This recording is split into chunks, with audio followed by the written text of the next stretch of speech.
रावण से बदला क्यों लेना चाहती थीं शूर्पणखा? भाई की मौत के बाद क्या हुआ था? दोस्तों, राम, लक्ष्मण, सीता और रावण के बारे में तो हर कोई जानता है, लेकिन एक रामायण का एक और अहम किरदार है जिसका नाम शूर्पणखा है। कहा जाता है कि अगर शूर्पणखा ना होती तो रामायण भी नहीं होता, क्योंकि रामायण का पूरा युद्ध लक्ष्मण द्वारा शूर्पणखा की नाक काटे जाने के बाद ही शुरू हुआ था। शूर्पणखा के बारे बहुत कम जानकारी मिलती है। आइए जानते शूर्पणखा से जुड़ी कुछ अनसुनी कहानियों के बारे में।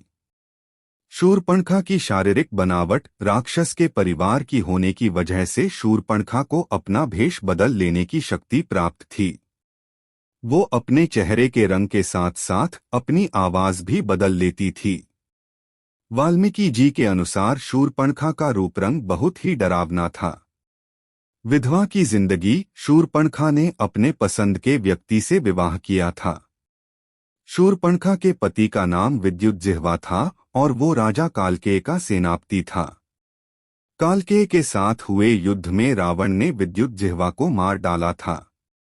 उसका भाई ही उसके दुर्भाग्य का कारण बना। पति की मौत के बाद शूर्पणखा ने अपनी पूरी जिंदगी लंका और दक्षिण भारत के जंगलों में बिताई। वो कुछ दिनों के लिए अपने रिश्तेदारों खर और दूषण के साथ भी रही। राम और रावण के बीच शत्रुता कराना। कहा जाता है कि शूर्पणखा राम के रूप पर मोहित हो गई थी, लेकिन एक पत्नीव्रता होने की वजह से राम ने उसे लक्ष्मण के पास भेज दिया।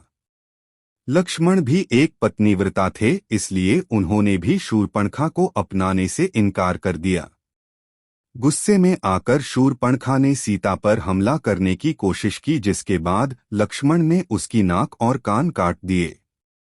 हालांकि एक कहानी ये भी है कि पति के मारे जाने के बाद वो अपने भाई रावण से बदला लेना चाहती थी, लेकिन उसे रावण की शक्तियों का एहसास था।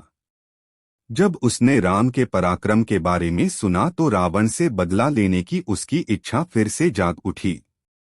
इसलिए उसने राम और रावण के बीच दुश्मनी पैदा करने का काम किया, जिसकी वजह से रावण ने सीता का अपहरण किया और अंत में राम के हाथों उसकी मृत्यु हुई। शूर्पणखा का अंत। कहा जाता है कि राम और रावण की मौत के बाद शूर्पणखा विभीषण के साथ लंका में ही रह गई।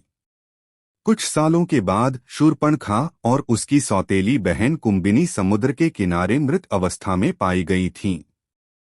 दोस्तों, अगर हमारी स्टोरीज से जुड़े आपके कुछ सवाल हैं तो वो आप हमें कमेंट में बताएं।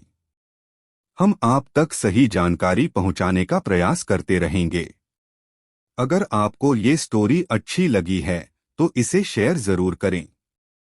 ऐसी ही अन्य स्टोरी पढ़ने के लिए जुड़े रहें हमारे चैनल JCG के स्टूडियो से।